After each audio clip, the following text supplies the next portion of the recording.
Good morning, everybody. My name's Karen Davis, and I'd like to welcome you all to this press briefing with Philip Alston, who is the United Nations Special Rapporteur on Extreme Poverty and Human Rights.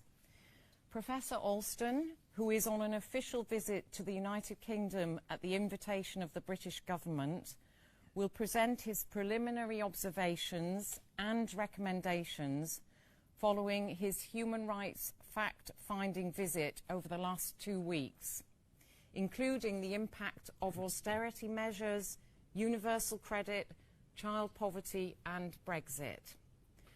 After his presentation, there will be an opportunity for journalists present to ask questions. So over to you. Thanks very much. So I do want to start, first of all, by thanking the British government and by thanking all the officials who have made my visit smooth and easy. I've had terrific access from ministers down through local authorities to civil society and other groups. The main thrust of my report is to contrast the great prosperity in Britain, fifth largest economy, one of the leading financial capitals in the world, a thriving industrial and financial centre, contrasted with the fact that a fifth of the population, 14 million people, are living in poverty. 4 million of those are more than 50% below the poverty line, and 1.5 million are destitute. The child poverty rates are staggering and are predicted by the Institute for Fiscal Studies and others to go up significantly over the next couple of years. The picture, however, is much more complex than just rattling off statistics. What has surprised me is the extent to which there is close to unanimity in terms of the observations by think tanks, by a lot of media commentators, by independent authorities like the National Audit Office, by a whole range of parliamentary committees and others, that poverty is really a major challenge in the United Kingdom, and that not nearly enough is currently being done to address the challenges. On the other side, what I found in my discussions with ministers is basically a state of denial. The ministers with whom I met told me that things are going well, that they don't see any big problems, and they are happy with the way in which their policies are playing out. But it's of course not the story that I heard in my travels through Wales, Scotland, Northern Ireland, and in quite a few cities in England. What I saw, food banks, schools, community centres, job centres, libraries, and elsewhere, is a lot of misery. A lot of people who feel that the system is failing them, a lot of people who feel that the system is really there just to punish them, people who feel that despite the fact that they are really down and need a little bit of help that they could always have counted on in yesterday's Britain, they're just not able to get. And so what I've tried to do in my report is to ask why. What's the motivation for the main policies that seem to be problematic in the benefits area? And the answer that most people come up with is, it's austerity. In other words, the implication is that there was no choice. There was a financial crisis. There was a need to make immense budget savings, and benefits was one of the key areas where that could be done. The truth is that, first of all, there haven't been a great many savings from what I can see. A lot of it has involved the transfer over from one set of items to another. A lot of it has been pushed off to the community, to families, to emergency rooms, and to even governmental emergency services rather than in the benefit system itself. I don't see that the motivation has been to create a more compassionate, a more caring benefit system, and one that actually produces better life outcomes for people. Instead, the motivation is very clearly, I believe, an ideological one. I don't say that in a necessarily critical way, because governments have different ideologies. Governments think of social welfare in different ways, and this government and its predecessor have both been remarkably successful in bringing about a revolution in British welfare policy. They have transformed the nature of the system, and particularly the underpinnings of it. The problem that I see is not in terms of the worthy objectives. It is true that employment is a key to getting people out of poverty. It is true that the previous system was confused and confusing. It's true that there are efficiencies that have been found. But what's also happened is that the system epitomised by universal credit, about which I'll talk more in a moment, but not at all limited to that, is in fact driven by the desire to get across a simple set of messages. The state does not have your back any longer. You are on your own. As Margaret Thatcher famously said, there's no such thing as society. The government's place is not to be assisting people who think they can't make it on their own. The government's place is an absolute last emergency order. And so what goes along with that is a sense that we should make the system as unwelcoming as possible, that people who need benefits should be reminded constantly that they are lucky to get anything, that nothing will be made easy.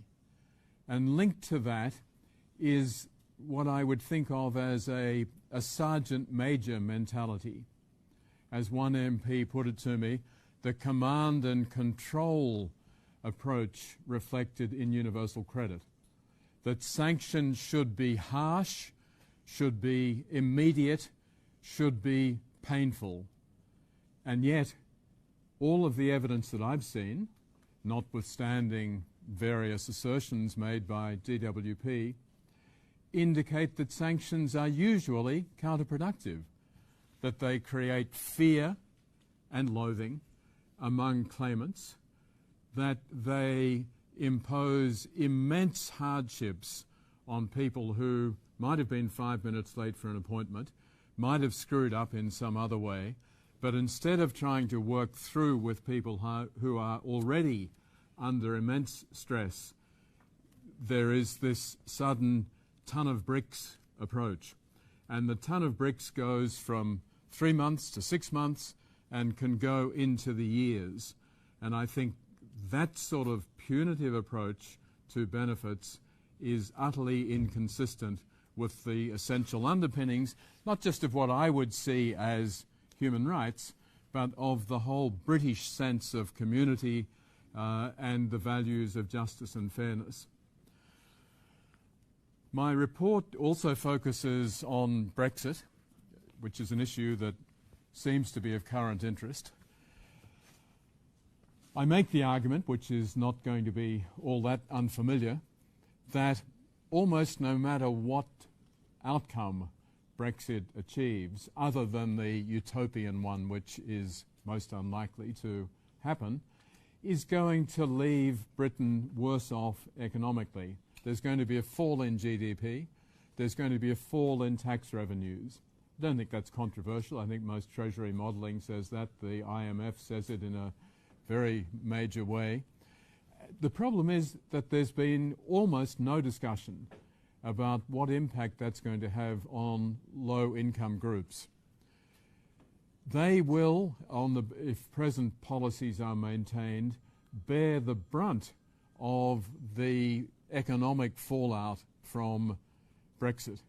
And to the extent that most commentators think that the Brexit vote itself had an element of economic alienation, of insecurity underpinning it, in fact, Brexit is going to make that worse, because those in the lower income levels are really going to suffer. I think it's imperative that that issue be brought much higher up on the agenda. It's every bit as important as getting a lot of things right in terms of the interests of the city, in terms of the free flow of trade and so on. The impact on the British people is not being examined in the way that it should be.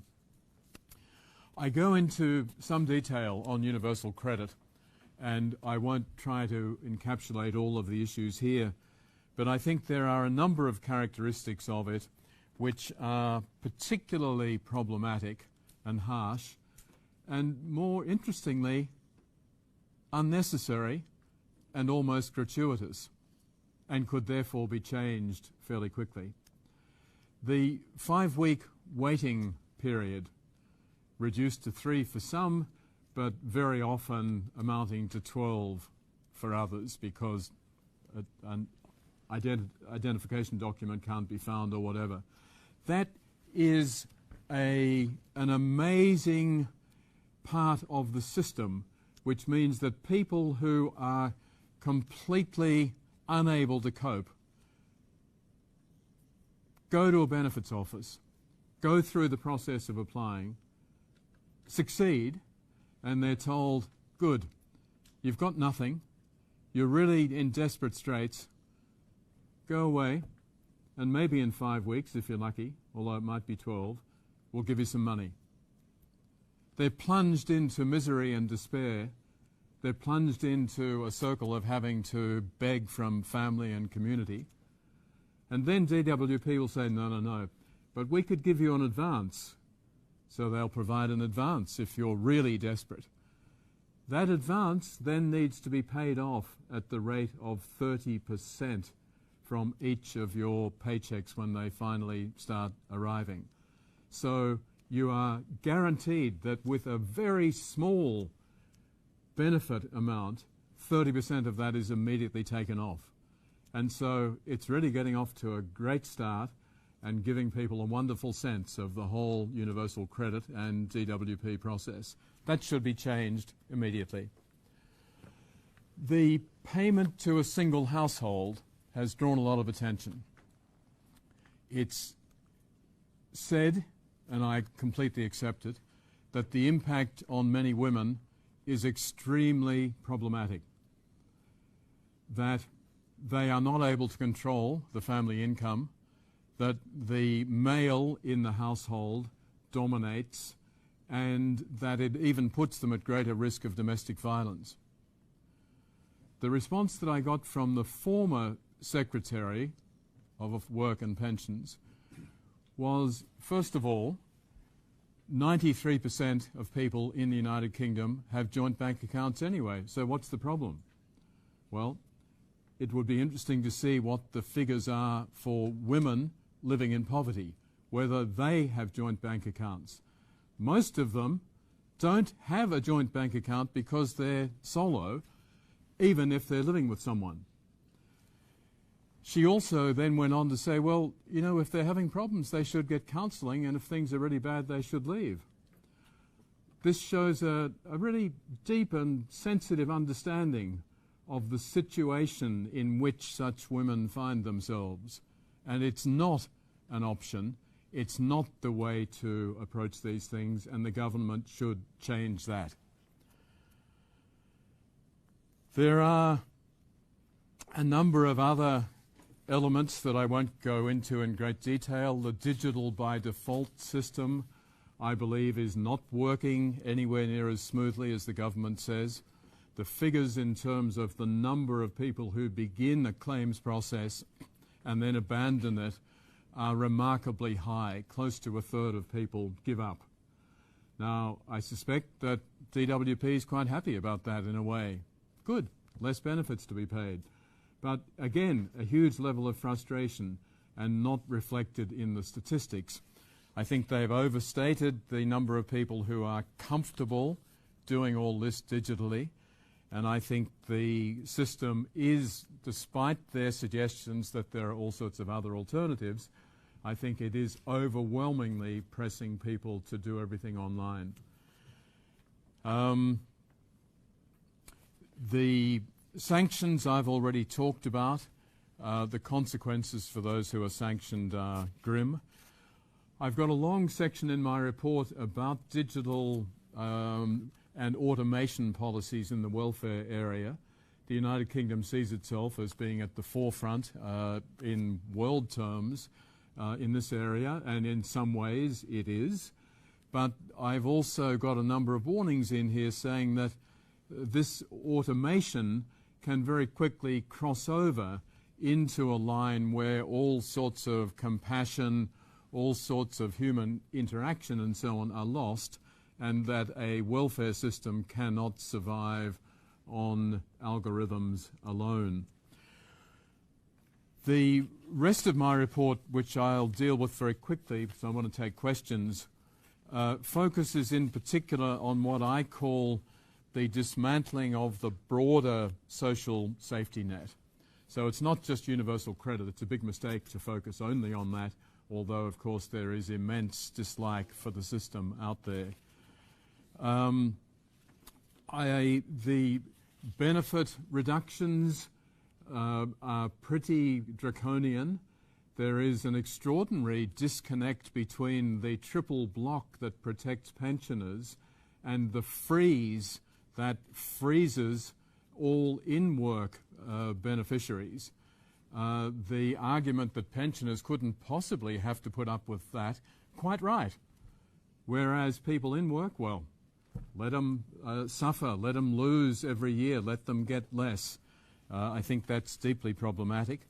One of the things that I probably feel most strongly about, and I think I'll finish on this note, is actually the cuts in local authority budgets.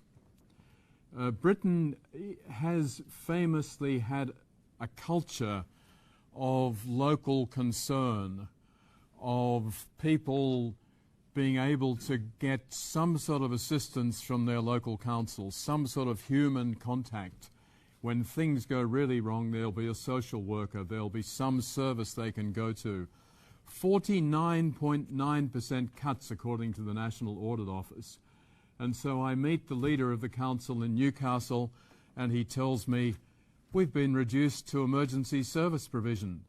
We're not doing all of the range of things that we think are really essential for our community and that we want to do. We don't have the money. When I meet the economic assistant to the Treasury, no, it's fine. These councils have got a lot of money. They can take these cuts. They're doing well. It's a totally mechanical economic analysis that ignores the damage that I think is being done to the fabric of British society, to the sense of community, which has been built in part around the sports centres, the recreation places, the public lands that are being sold off, the libraries that are being closed down, the youth centres that are being downsized, and soon there will be nowhere for people in the lower income groups to go.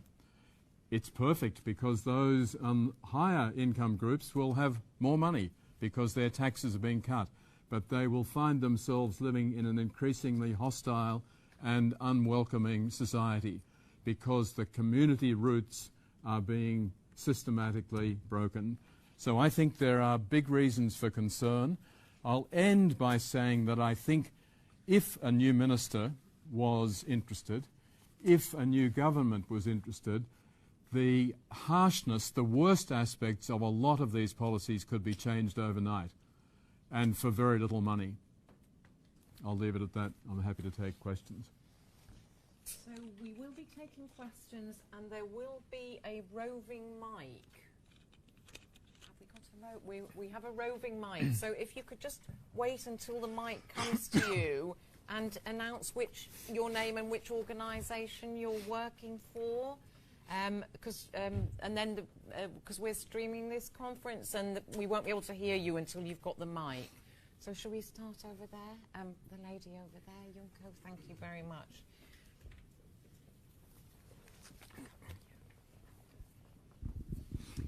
Jackie Long from Channel 4 News. You talk about ministers being in a state of denial. Do you think they don't see the poverty and the problems that you describe, or do you think they choose to ignore them? I think they have an overriding set of objectives, which are to cut the welfare system, cut what they see as dependency, cut expenditures, and they're looking at that sort of bottom line. I cannot believe that they are as happy with the system as they assured me they were. I must have met with 40 members of parliament from all parties, and they said, almost as one, they said, we spend all of our damn time in the constituency office dealing with these welfare issues. It's so frustrating, it's so unnecessary, and they won't listen to us. I think ministers must be getting that message, but they're not heeding it.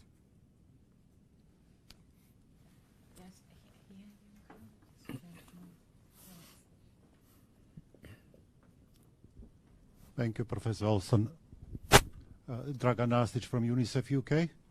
For the United Nations Children's Fund, child poverty, of course, is a major human rights issue.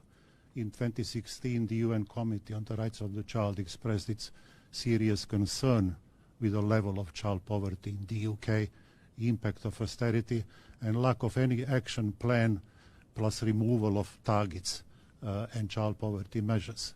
I wanted to ask you whether during your fact-finding mission you had a chance to meet with children, hear from them about their experiences of living in coping with poverty.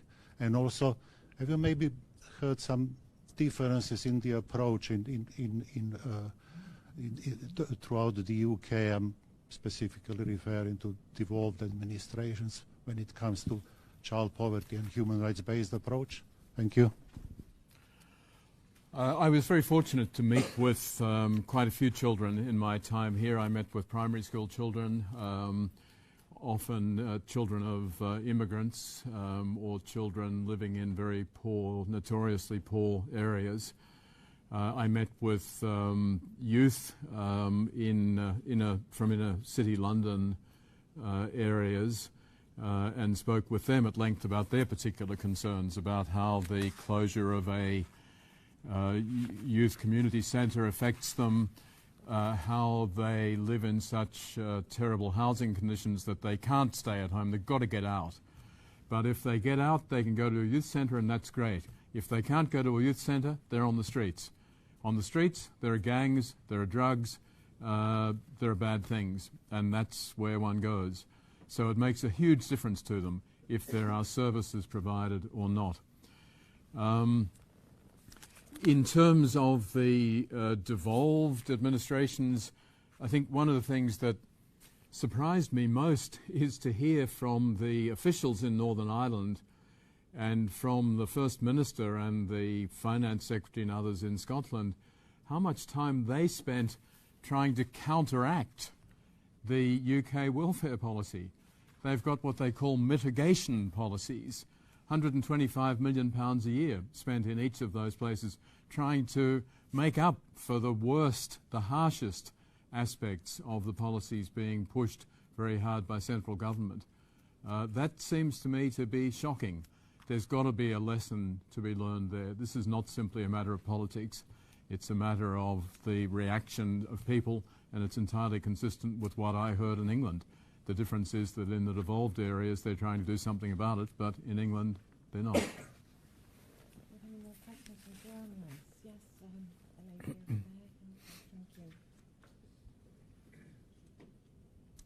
Sophie Airy from the British Medical Journal. I wanted to just ask what you've observed and whether you've drawn any conclusions about the impact of the policies you've been talking about on people's health.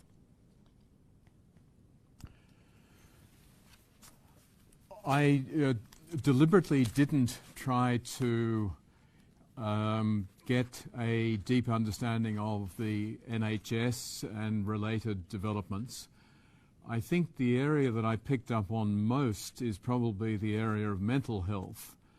And again, I was surprised at all of the talk of suicide, both the people I met who told me that they had contemplated suicide, the charities who told me that there was a huge upswing in the number of people getting counselling and so on, the fact that the government felt it necessary to appoint a minister for suicide prevention. Alongside that is the focus on loneliness. Sort of seems like an odd issue for government to have to look at, but of course as I discovered more about the local authority cuts and other developments, I can see that's what loneliness is about.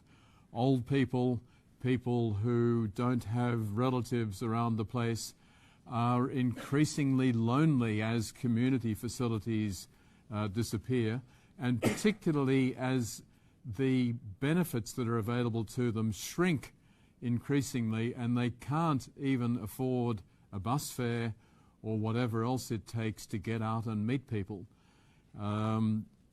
Combined with that, I guess I've already mentioned the extent to which people feel intimidated by, fearful of the universal credit and related interactions that they have. So I think that there are pretty serious mental health dimensions to the poverty challenges that I've seen here.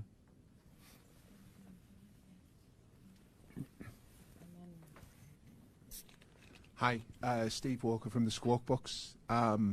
You mentioned that you thought that most of these problems could be solved overnight with very little cost. I mean, what kind of measures are you thinking of? And if it's that simple, are there kind of human rights breach aspects to the fact that the government isn't doing them? I think the 5 to 12 week gap could be resolved overnight. I think that is a one-off issue. I mean, they're trying to push back payments and so on, but simply bringing them forward is not going, on a one-time basis, is not going to cost a lot of money. I think the single payment to a household, they say that there are significant computerization costs. I'd like to see those costings. I don't accept that a system which has had vast amounts of money poured into it would not be capable of being adjusted to do that. I think the two-child policy has, I'm just not sure how to put this because I don't want it to go in the wrong direction, but China's one-child policy, yes, it was forced, it was physical, but this is in the same ballpark, that poor people mustn't have more than 2 children. And if they do, the rest of the children are going to suffer. It's great. It's a really perfect way to punish families for families that had 4 children a few years ago, suddenly have gone into a hole and only 2 children are going to be covered. So I think there are, the sanctions policy, it's been put to me that it's cruel and inhuman. It's very hard to disagree with that sort of assessment. And so, yes, I think we could analyse a lot of these policies in terms of their inconsistency with Britain's basic human rights obligations. There's a lady over there in the blue.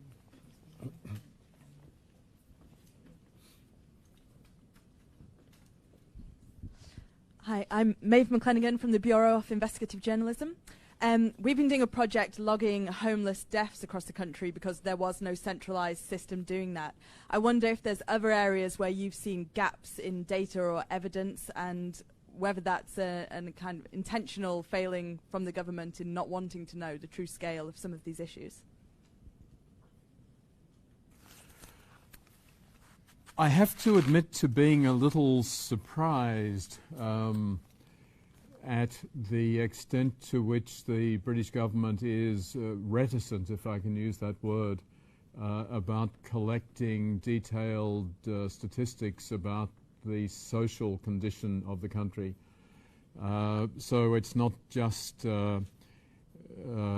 homelessness and related issues, but on food insecurity, for example, there is no official data. We see the huge growth of food banks. We see the results on the streets, and yet there's no government survey of the impact of its policies on food security. Who's going hungry in the country? How many? Why?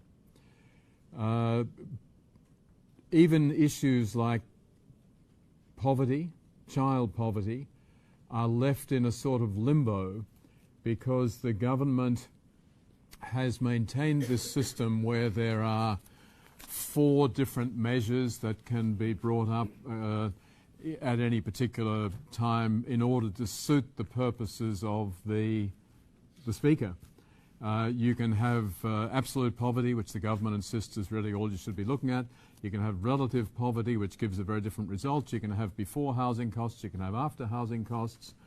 And it's confusion. Government is not able to be held to account in a meaningful way, doesn't hold itself to account, doesn't have a clear set of policy targets for eliminating poverty. I've said in my report that I think the Social Metrics Commission has done an extraordinary job.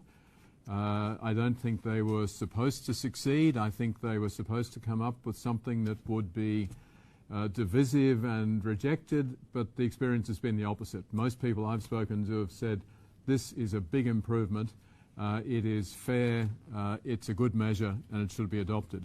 And I think it would be a huge step forward if the government embraced the recommendations of that commission.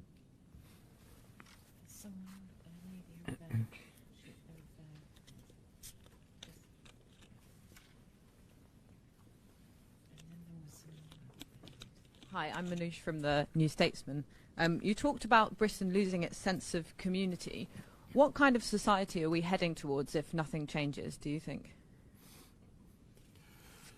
I think Britain is heading towards an alienated society where you have pretty dramatic differences between the, to use old language, the upper classes and the lower classes, defined these days in economic terms rather than royalty or hereditary titles and so on.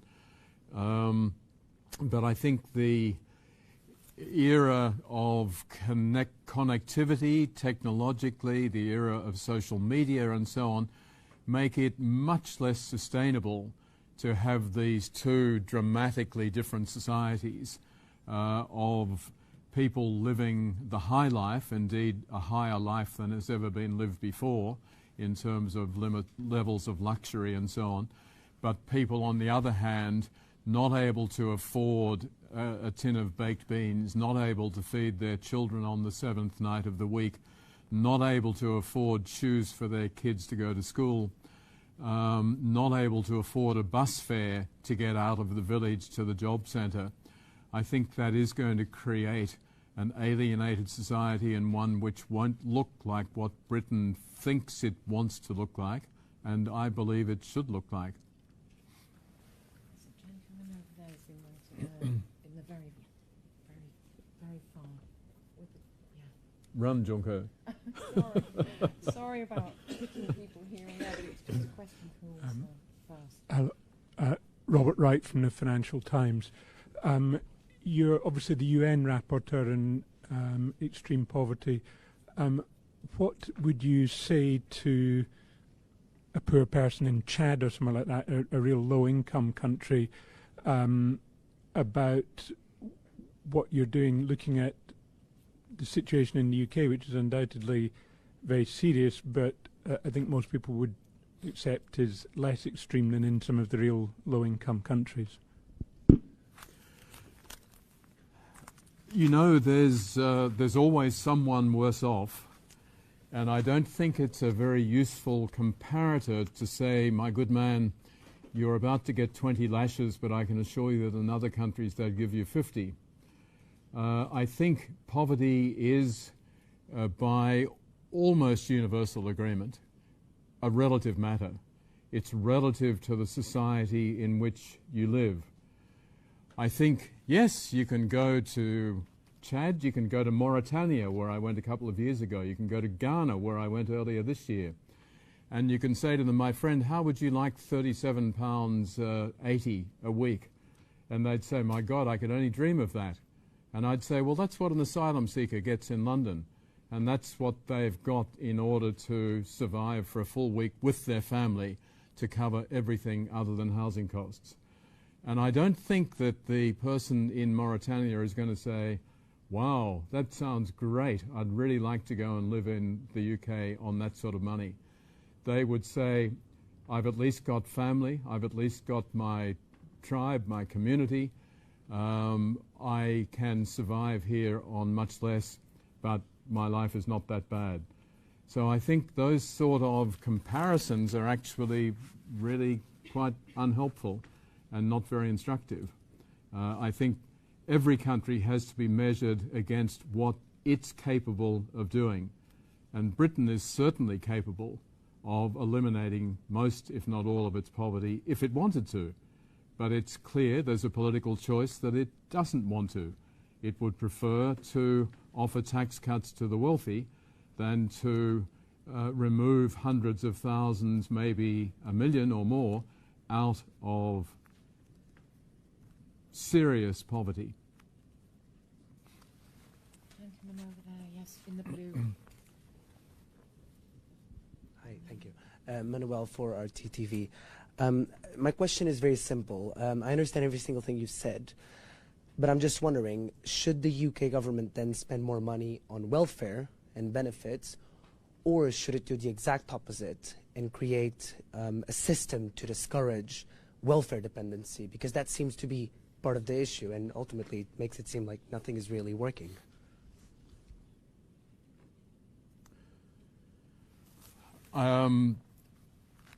I think you'd be hard-pressed to come up with too many ideas that would really provide greater discouragement than already exists.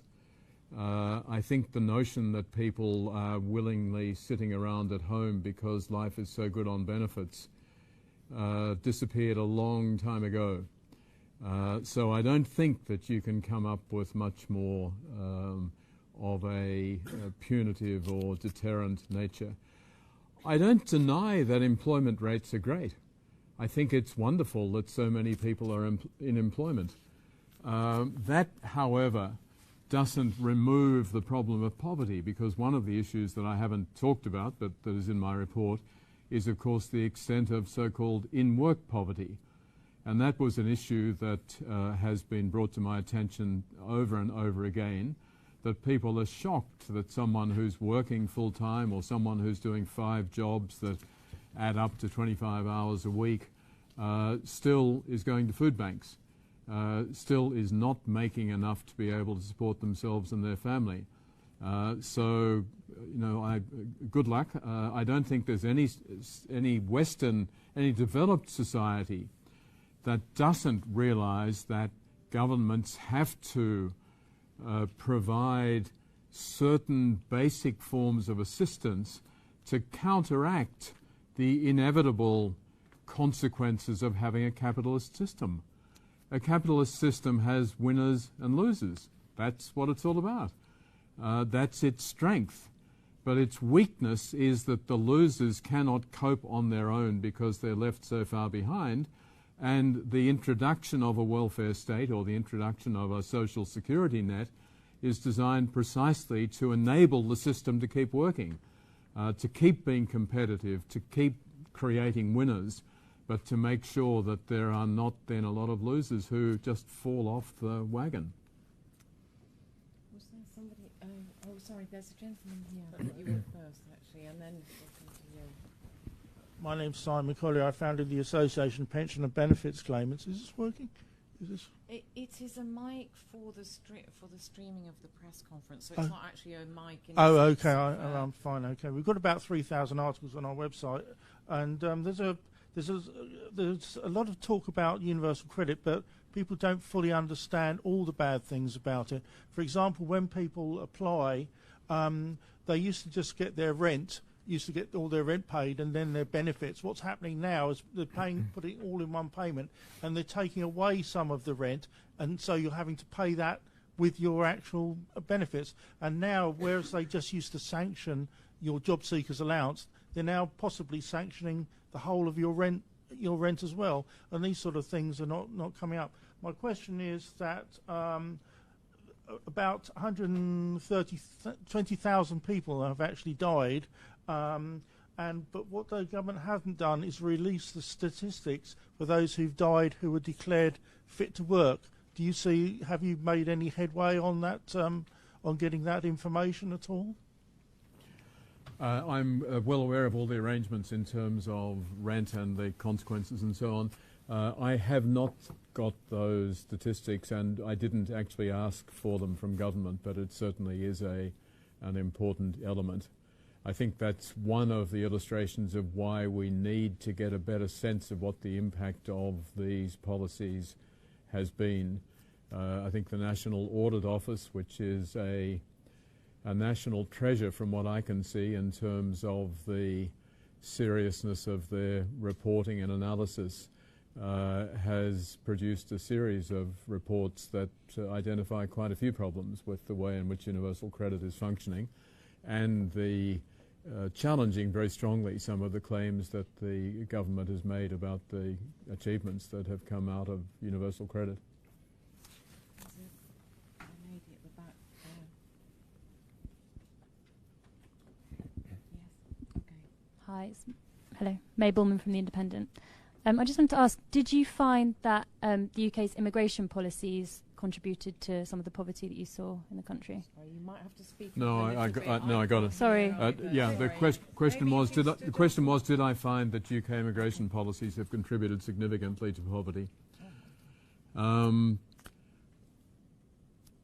don't want to get into the broad area of immigration policy because it's beyond my remit.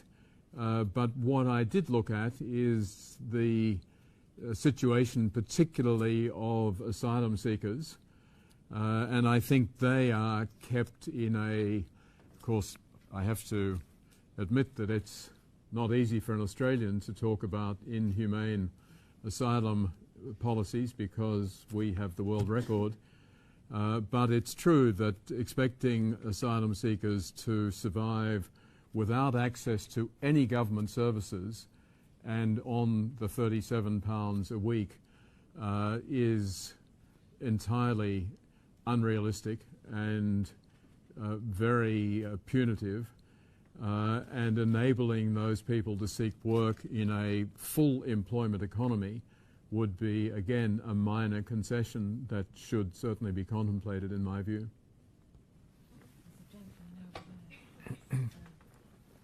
Yeah, the gentleman with the... Yeah, he's got his hand up. His hand, yeah. Thanks.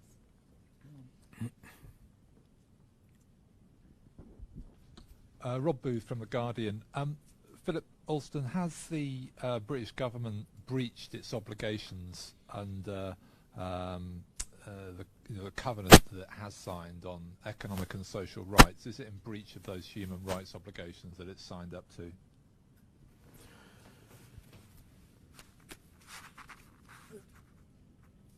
I've tried to avoid framing my report in a sort of legalistic way. I think that what's really central is for the government and the British people to understand the impact of these policies in terms of British values and in terms of stated government policies and so on.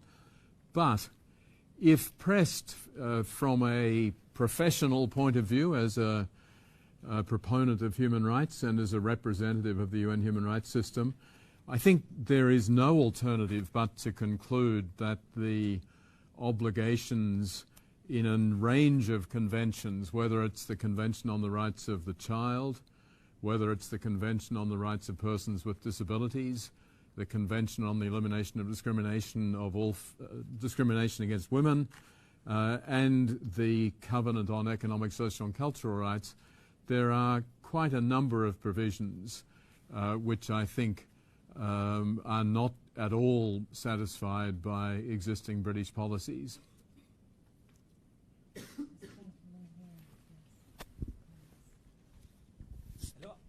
Matteo Natalucci for International Insider.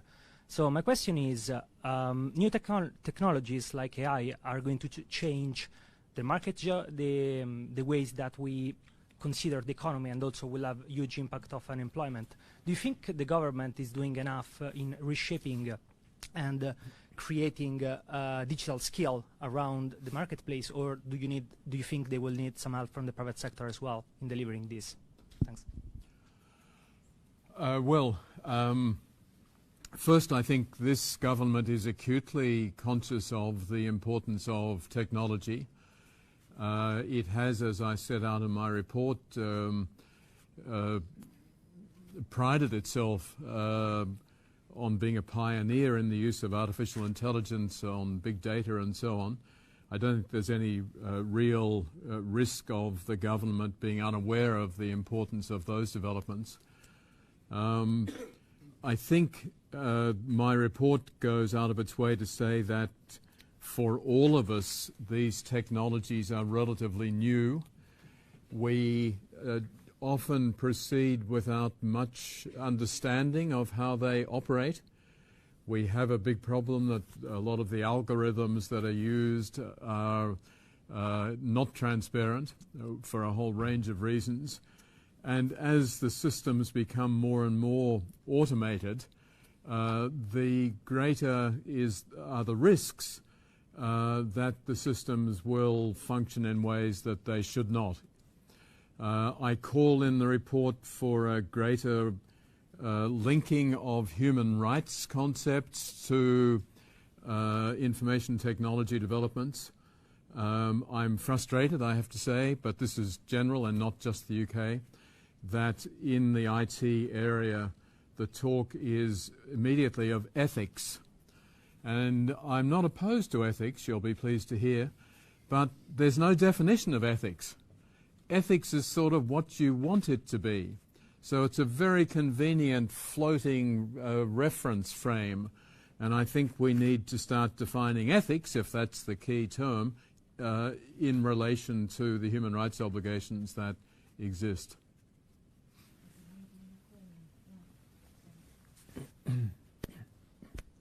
Thanks. I'm Alston from Quartz. I wanted to go back to your point about the Minister for Suicide Prevention and the Minister for Loneliness and the government strategy in general around loneliness, and just get more of your thoughts on that strategy and how they've decided to involve private companies, supermarkets, whatever, into it, given that it seems that many of the causes stem from the government's own social cuts, and also ask if you have kind of takeaways for other countries that they can learn from Britain's dive into austerity over the last decade. Well, I think mental health, loneliness, suicide, and related issues can't be isolated. You can't take someone who's on the street with no food or no shelter and say, "Come on, my good man, get up. Don't be lonely. Let's have a talk." The loneliness comes from the economic and social isolation from the system that has put you where you are. And so while it's certainly good to acknowledge that there are these broader problems, the solutions must lie in the broader system. I have no difficulty with relying on the private sector to contribute, but I don't think the private sector will ever be the lead agent in compassion, in reaching out, in providing the essential services that people suffering from these other challenges really need. And so it won't be outsourced effectively to the private sector, and it won't be resolved by simply having a person who says, yep, that's my job, I'm looking at that. It needs to be a broader set of policies across government.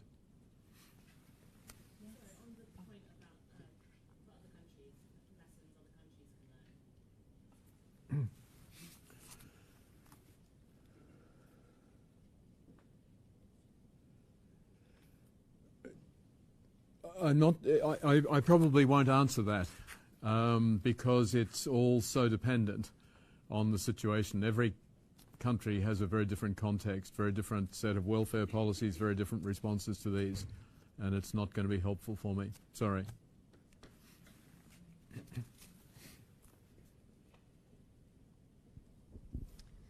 Charlotte Rose, BBC in Essex. Philip, when you came to Jaywick on Sunday, you heard from several people who had been in full-time work but found themselves unable to work now because of disability.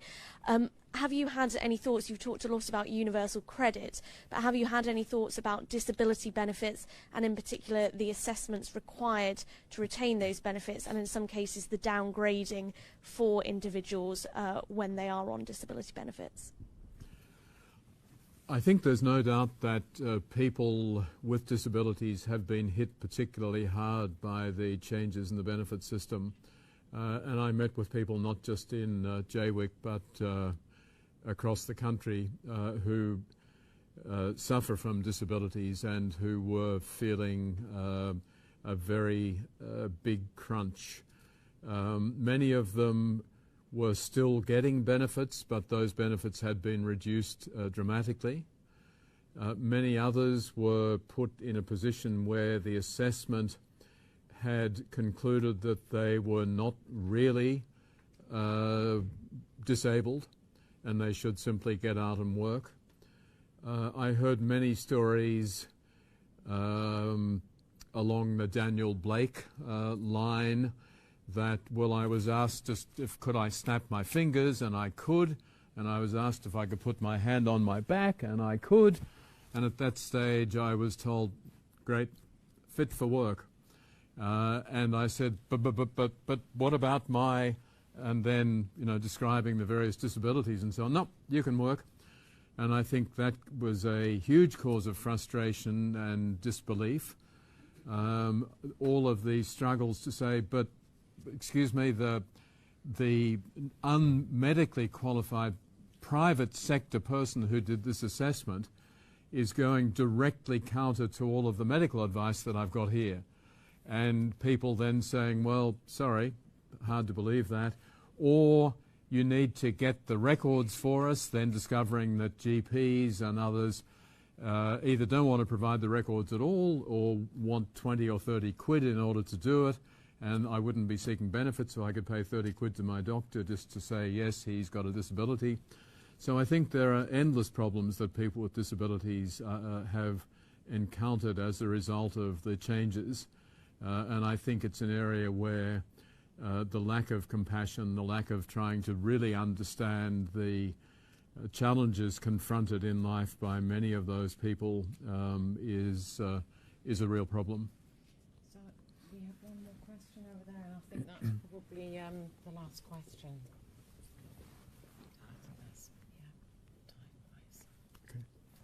Dayton, Sky News.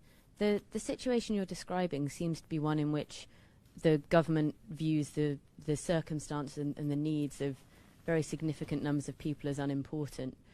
What do you think can be done in order to, you know, make the government accountable to these groups that are suffering in this way?